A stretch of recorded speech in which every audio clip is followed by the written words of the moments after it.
I really love running. I'm not that good at it. I feel like I tell people I'm a non-athlete doing something athletic, and I feel like if I can do this, anyone can do this. We're here with Rod Maples, and we're talking about the worship series for the season of Lent, Run the Race, based on Hebrews chapter 12, verses 1 and 2. So talk to us a little bit about how you prepare mentally and physically for a marathon. Okay, I have a plan, and that's you get out and run, and you just get the miles in. The hardest part about it is just having the feet hit the pavement, because you have to decide every time before you go out and run, do I have to do this? Do I have to do this? Why am I doing this? And so it's a battle. It's truly a battle. It affects your whole life. You know, it affects how you eat. It affects sleep, hydration. So talk to us about that phenomenon that we hear about, getting your second wind. Are there breakthrough moments? Is that always at the same point in a run? How does that work? There are times when I feel like I could run forever. I could run forever. Now, not every run is that way, obviously, but there's some when you just think this is the best thing ever.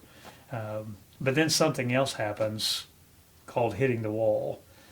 And for me, that's usually about mile 18. Something strange happens. Your body says, "What are you doing to me?" And I've said a lot of prayers like, "Lord, can this just be over?"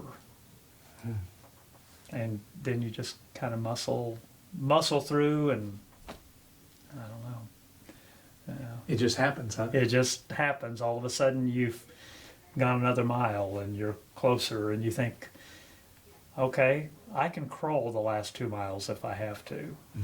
So, And that leads me to ask about injuries and disappointments. How does all of that factor into the whole mentality of running? the Chicago Marathon, the first time I went, I was injured beforehand, and I knew deep down it wasn't going to happen, but I wanted to try.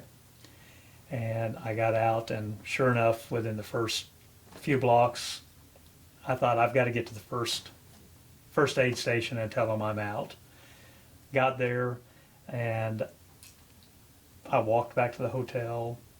I cried. It was so painful. It was so awful to feel like a failure.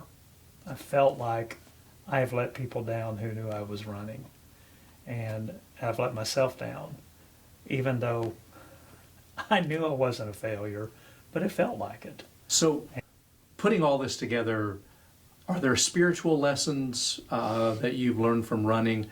Has running informed your faith life, and has faith life informed your running? It really has. It's affected me deeply.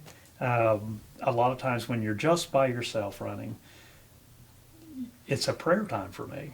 It's a time to think through, where am I, God? What is going on, and what do I need to do? And it helps me clear my mind of all the distractions and just get it down to a simple, okay, here's what I need to do, and reminded of who I am.